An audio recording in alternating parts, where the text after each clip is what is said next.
lugar, agradecer la invitación a este importantísimo foro. En realidad es la primera vez que asisto a un foro de esta naturaleza, en que nadie conocemos el tema de hoy. Y eso me preocupa porque he visto posiciones extremas. Una posición muy respetable del señor fiscal, apoyado en las mejores doctrinas que existen mundialmente, y la posición del doctor Carlos Gómez, que parte de la legislación interna y al parecer considera que debe aplicarse esa legislación interna. Y yo creo que estamos en una situación totalmente diferente. Como no conozco y coincido con ustedes qué es lo que se está redactando, lo que yo afirme es una aproximación de lo que veo en el país. Y en consecuencia me ubico en la realidad de Colombia, independiente de las grandes teorías que se presenten e independiente del sistema penal vigente hoy, que es un sistema cuestionado el día de ayer en cuanto a su propia ineficacia por múltiples razones. Partamos de algo elemental. ¿Qué se pretende con estos diálogos? Y yo creo que es la base para adoptar una determinada posición. La paz no como un derecho individual, sino como un derecho fundamental que nos corresponde a todos los ciudadanos colombianos. Aquí yo no quiero hablar de procesos penales, mirando un interés individual político o no, sino mirando la situación de Colombia en cuanto al problema de inseguridad y otros factores que han perturbado a la sociedad colombiana. Veo positivo el esquema simplemente que presentaron en ese comunicado. ¿Por qué lo veo positivo? Lo veo positivo porque hay una aceptación de hechos delictuosos por parte de quienes estaban al margen de la ley. Lo veo positivo porque se acepta una responsabilidad penal. Lo veo positivo porque se exige una colaboración para construir la verdad. Lo veo positivo porque se reconoce que existen víctimas en Colombia por este conflicto. Claro, esto permite todas las disquisiciones posibles, pero me parece que debemos tener en cuenta unos puntos fundamentales, porque yo he oído a personas que hablan de que debe disminuirse aún el presupuesto de la fuerza pública, que debe reducirse el número de personas de la fuerza pública. Y me parece que estamos tratando esto sin mirar cuál es la situación del país. Por eso me voy a ocupar de 3 o 4 puntos. Primero, la situación del país. Segundo, la necesidad, doctor Carlos Gómez, de una justicia transicional que en mi sentir no viola ni al juez natural ni al debido proceso.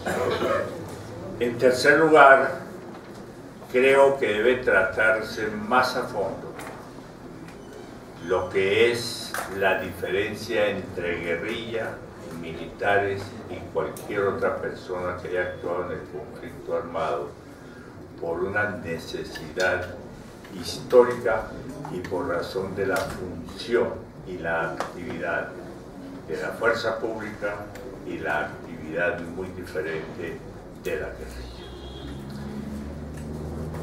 Y una última reflexión, lo que es las medidas de aseguramiento, no desde el punto de vista científico, sino de la finalidad que cumplen dentro de una justicia ordinaria y dentro de una justicia transicional. Lo primero, ¿cuál es la situación real del país? Estamos dedicados a hablar de justicia transicional, perfeccionar esa justicia, aportar todos los recursos, construir un sistema totalmente diferente. Eso es indispensable en este momento.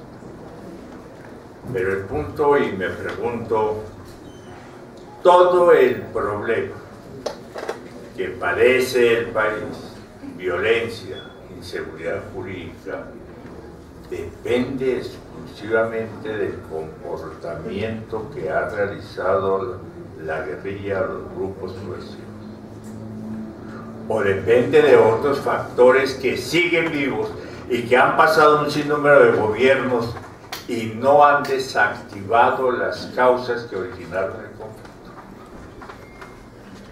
Entonces tenemos que mirar ese espacio. ¿Se va a disminuir la violencia? Estoy seguro que sí. En el 20, 30, 50% con la desmovilización no me queda la menor duda. Pero hay factores que se generaron por causas diferentes a la misma guerrilla.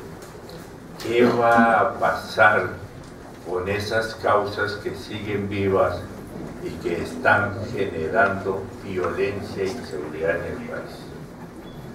Yo diría en este punto que es indispensable fortalecer la justicia ordinaria, que tiene un compromiso fundamental para lograr cumplir el requisito de no repetición, porque la no repetición no queda en una simple sentencia. La no repetición necesita una actividad también del Estado y por eso debe fortalecerse la justicia. Debe fortalecerse la fuerza pública. Yo no veo cómo se va a cumplir con las funciones constitucionales de la fuerza pública, disminuyendo la fuerza pública, porque aquí tenemos problemas de fronteras, problemas de causas que subsisten en Colombia, porque no es solamente la guerrilla. Me preocupa como ciudadano de que se esté haciendo referencia para el posconflicto solamente de la justicia transicional.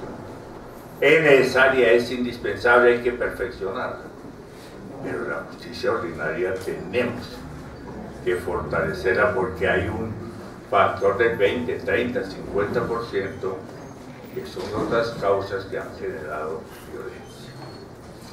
Segundo punto, hay necesidad de la justicia transicional. Doctor Carlos Gómez, a mí no me queda ninguna duda. Y basta con una pregunta, ya que está el señor fiscal, que maneja gran parte de la justicia. Hoy, la justicia ordinaria, por las causas que sean, incremento de la delincuencia, lo que ustedes quieran, puede dar respuesta oportuna con este sistema acusatorio que desafortunadamente no lo hemos podido aplicar correctamente, incluyendo a los abogados, el señor fiscal. Yo diría, la justicia ordinaria, con esos procedimientos que estamos aplicando, el sistema acusatorio no tiene la capacidad para dar respuesta a una desmovilización masiva. Entonces, el primer punto, creo yo, ahora, si la respuesta es de que sí da la justicia ordinaria esa posibilidad, pues no hagamos ninguna justicia transicional. Y queremos con la justicia ordinaria, lo cual sería un aspecto negativo para construir la paz. Debe reflexionarse sobre la justicia transicional, un gran debate, me parece que es extraordinario. Aquí estamos haciendo aproximaciones. Pero esa justicia requiere unos aspectos fundamentales, diferentes a la justicia ordinaria. Y por eso yo defiendo la justicia transicional. ¿Qué requiere? Y lo decía el señor fiscal, determinar la existencia de conflicto. Porque hemos llegado hasta el punto de decir que en Colombia no existe conflicto armado, sino actos de simple terrorismo. Y si uno revisa la historia, aún los códigos expedidos en ciertos gobiernos hicieron capítulos especiales de delitos por razón del conflicto. Y se han, como me consta, que usted ha trabajado en La Paz como persona comisionada, hemos aceptado el conflicto. ¿Qué exige como presupuesto? Demostrar la relación de mi actividad con ese conflicto. Un problema bien complejo y difícil. Porque ¿cuáles son los límites del conflicto? ¿Y cuáles son los límites de esa relación? ¿Qué va a generar la justicia transicional de manera inmediata? Entiendo yo, no conozco los 75 o más. Va a generar algo para mí fundamental, que la diferencia de la justicia ordinaria, una cesación necesariamente de hostilidades.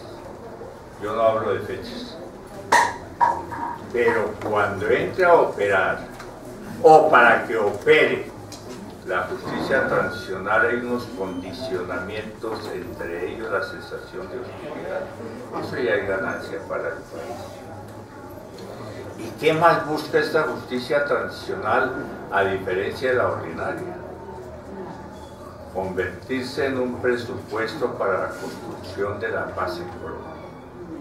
O sea, busca o apunta a reconocer el derecho fundamental de la paz para todos los ciudadanos y no simplemente a solucionar un problema individual de la persona que le han violado cualquier derecho.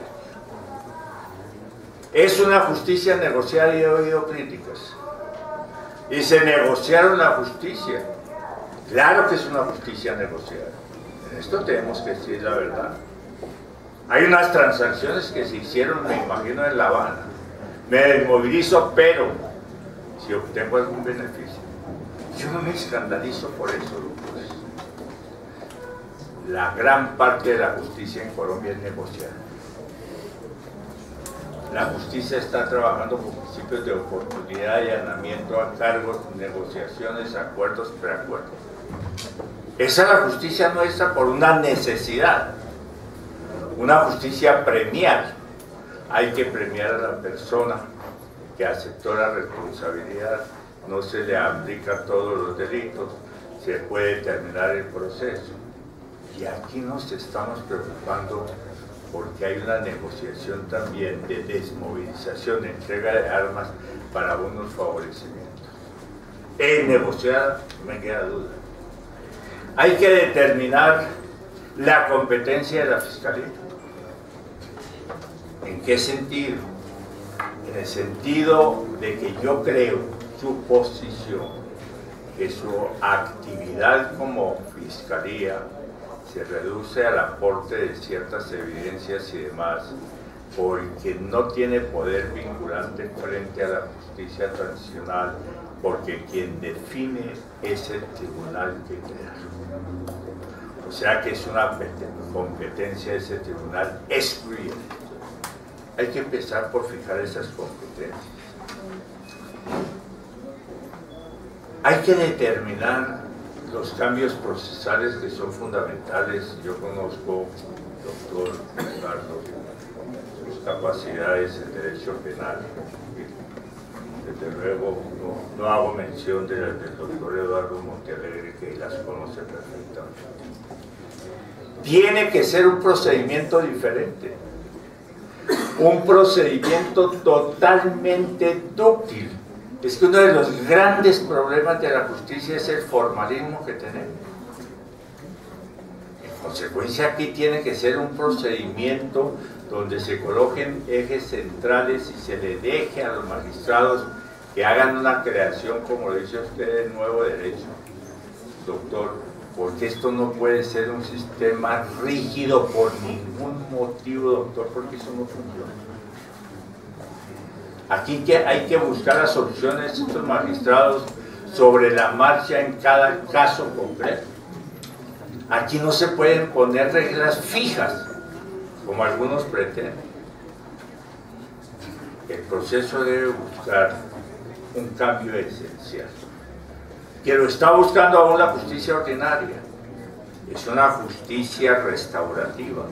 Es que yo me quiero quitar de la cabeza, doctor, de pensar que justicia es solamente llevar a una cárcel cualquiera la vez. Yo no tengo esa concepción. La tuve en una época, seguramente cuando fui juez. La justicia es mucho más que eso. La justicia que tiene que mirar es la víctima, que es fundamental en Colombia. Yo no digo que no me interese el castigo, y no soy muy partidario esa de la justicia, la ley de talión, ojo por ojo y diente por diente. Yo veo es la perspectiva hacia la víctima, doctor.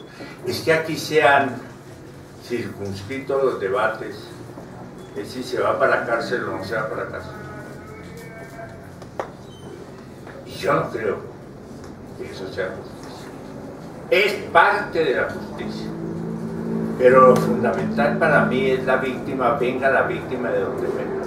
Es que el desastre humano que se ha presentado en Colombia es gravísimo.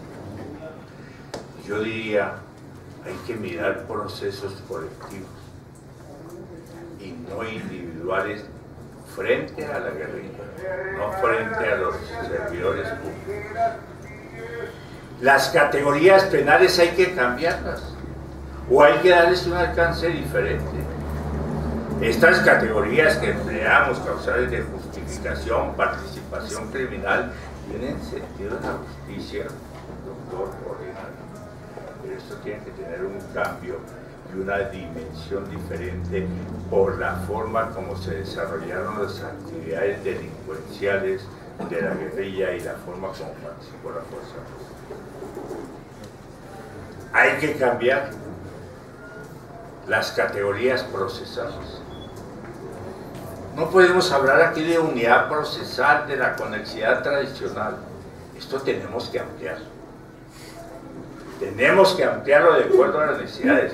Si nos quedamos en esa forma tradicional de conexidades, no vamos a hacer nada.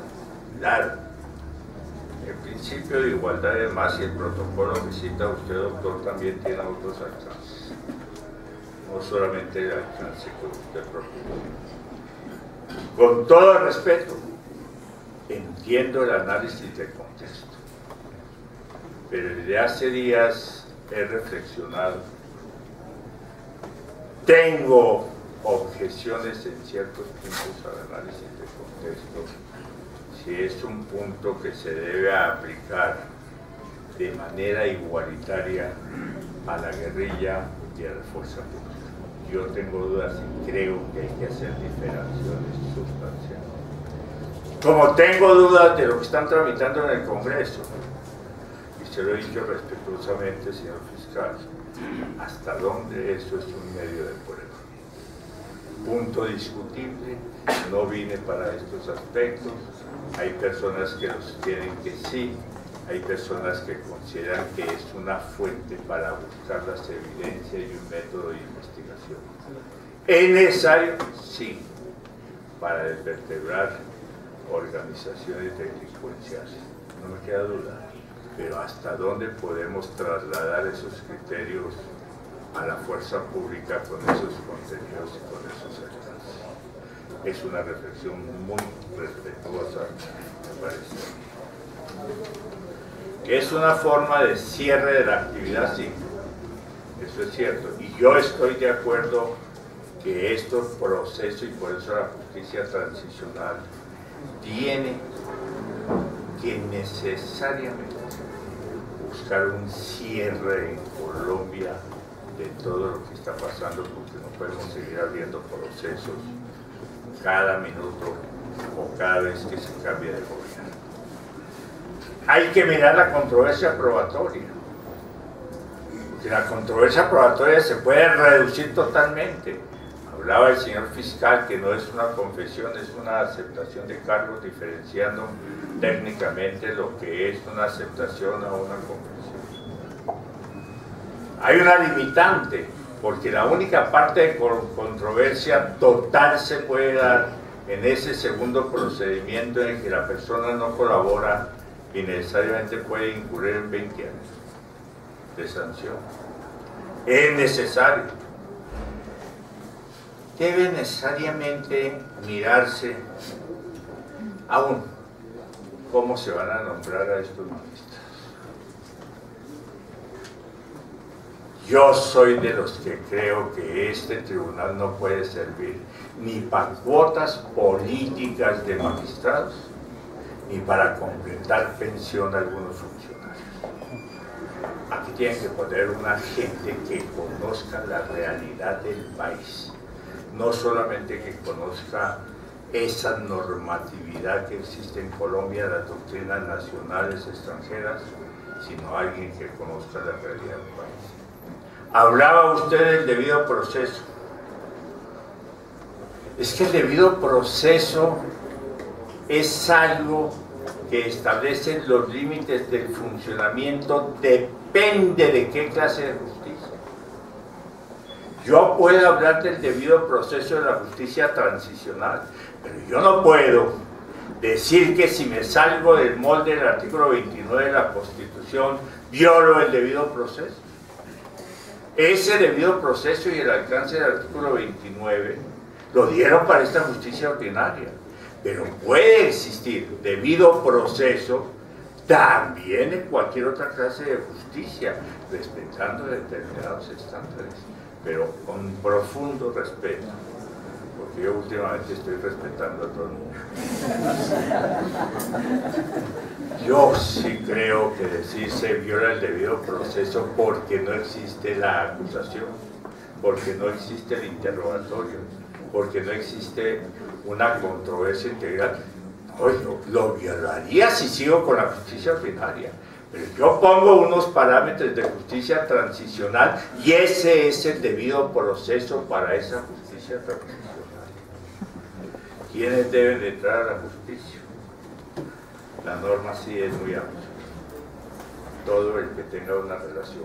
Aquí tienen que construir, no sé si el Lavar, si el Congreso, si el señor presidente en las facultades extraordinarias, ¿qué llaman relación con el conflicto armado? ¿Hasta dónde llega esa relación? Esto no es nada fácil. Casi que yo eso lo dejaría, no en ninguna normatividad, sino a criterio de los 20 magistrados que van a transformar ese tribunal. Yo me imagino un tribunal totalmente diferente a todo lo que tenemos. Que se falla un negocio a favor o en contra por una coma, por un inciso, por un parámetro. A mí me parece que hay que buscar es que sea un tribunal que cumpla unos ejes centrales debido proceso, pero que tenga toda la amplitud para discernir qué relación, por ejemplo, con el problema del fuero no es nada fácil. Uno casi pudiera decir simplemente, mire, solo queda por fuera algo que mencionaba usted, señor fiscal, cuando el fuero implica un juicio político previo. O decir que quedan incluidas todas las personas, o decir pueden renunciar al fuero, es un punto supremamente discutible. Pero es un punto que yo creo que tiene que tratar de definirse. Lo digo también con respeto. Yo estoy totalmente desorientado y por eso no me refiero a ninguna de las declaraciones que han hecho, porque he visto que las personas que estuvieron creando esta justicia tradicional, cada uno tiene su propio criterio. Y esto me parece un poquito complicado. me parece a mí que hay que dar un tratamiento diferencial en el proceso tradicional a la fuerza pública y a la guerrilla, y a quienes no son ni de la fuerza pública ni de la guerrilla. Claro, el señor fiscal dice hay dos procedimientos, eso es cierto, estamos de acuerdo. Yo le agregaría algo más. Yo creo que tienen que inventarse unos procedimientos que diferencien el comportamiento de la guerrilla y su comportamiento al comportamiento de la fuerza pública. ¿Por qué razón? Las menciono simplemente para justificar mi posición. Primero, el origen de la guerrilla y el origen de la fuerza pública. Eso ya nos da una dimensión diferente, pienso yo. Una cosa es que yo llegue y me inscribe en la guerrilla, ¿me inscribo para qué? Para cometer delitos. Y otra cosa es que cualquier persona trate o entre a la fuerza pública, no es para cometer delitos, es para una actividad de cumplimiento constitucional. Primero, su origen. Segundo, la actividad que desarrolla. Porque la actividad de la fuerza pública parte de algo elemental. Actividades totalmente lícitas, como una profesión. La guerrilla está permanentemente cometiendo delitos. Yo creo que tiene que marcar alguna diferencia. Me parece asimismo que existe un problema que toca con un tema supremamente delicado que usted mencionó, señor fiscal, y es el problema de la responsabilidad. Yo creo que allí tiene que revisarse absolutamente todo. Conozco parcialmente cómo funciona la fuerza pública en sus mandos generales, perdone si me equivoco, porque no tengo la terminología, mandos generales, mandos en regiones y demás, la actividad de los soldados y cómo funciona la guerrilla. En eso quizás un poquito conozco, porque desarrollé una actividad similar al doctor Carlos Pérez, pero yo no creo que podamos equiparar eso. Porque es que la guerrilla desde su inicio planifica actividades de toma del poder y necesariamente desde que arranca está cometiendo delitos. La rebelión, así sea únicamente la rebelión.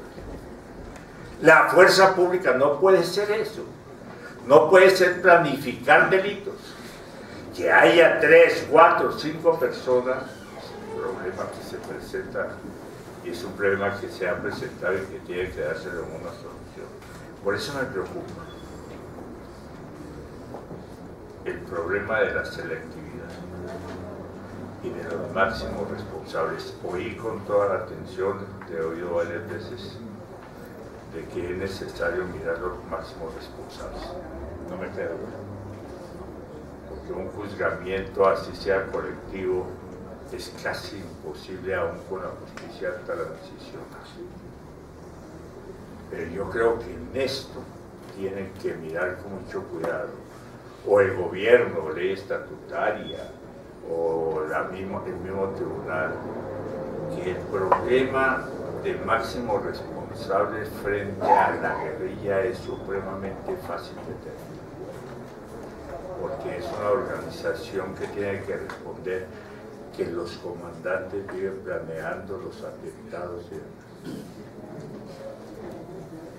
Frente a la fuerza pública no voy a discutir de que sí puede haber máximos responsables, pero esto exige un medio probatorio muy diferente. Por eso yo llamo a la reflexión respetuosísima de que se debe mirar, no aplicar con el mismo rasero el problema de análisis de contexto y el problema de selectividad y máximo.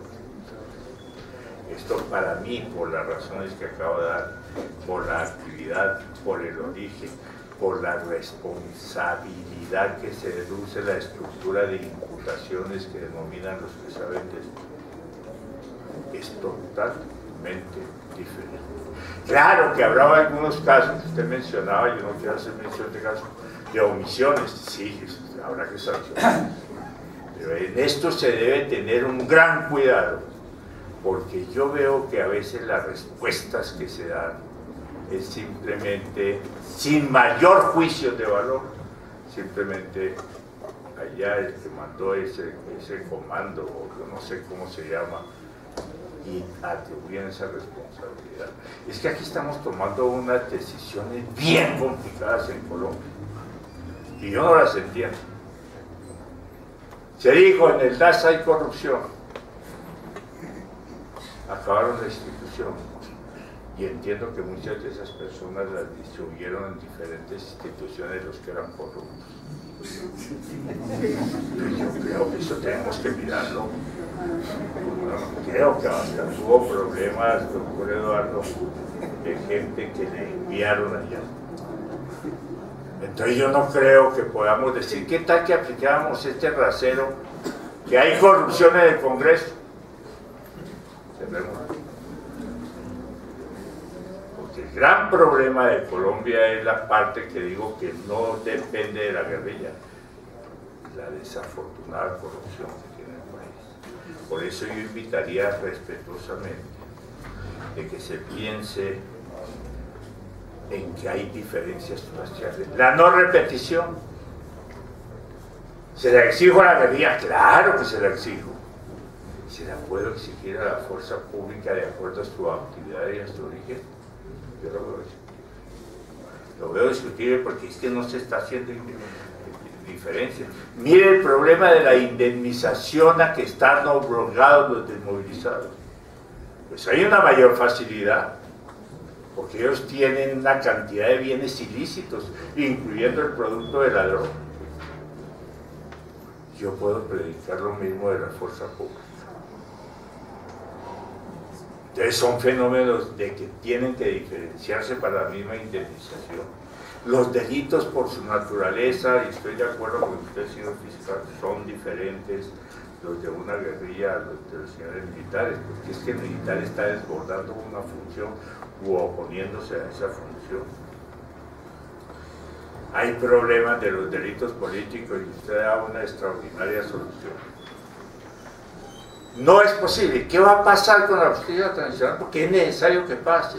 Es imposible juzgar a todas estas personas. Cuando es el delito político de la guerrilla, van conexos un sinnúmero, excepto los que no se permiten por tratados internacionales, lesa humanidad, delitos de guerra y demás. ¿Qué va a pasar con esos guerrilleros? Se pueden amnistiar ahí y ya solucionar su problema. ¿Qué va a pasar, como decía usted, señor fiscal, con los señores militares o fuerza pública en general? Extender el concepto de delito político, o algo que usted proponía, renunciar a la persecución de estos delitos, porque no podemos concebir, y me agradó mucho lo que usted dijo, de que queden unos señores de la fuerza pública privados de la libertad y unos señores de la guerrilla que llevan 50 años cometiendo delitos, que queden con amnistía y yo creo que tenemos que innovar, doctor Carlos, un sinnúmero de figuras jurídicas.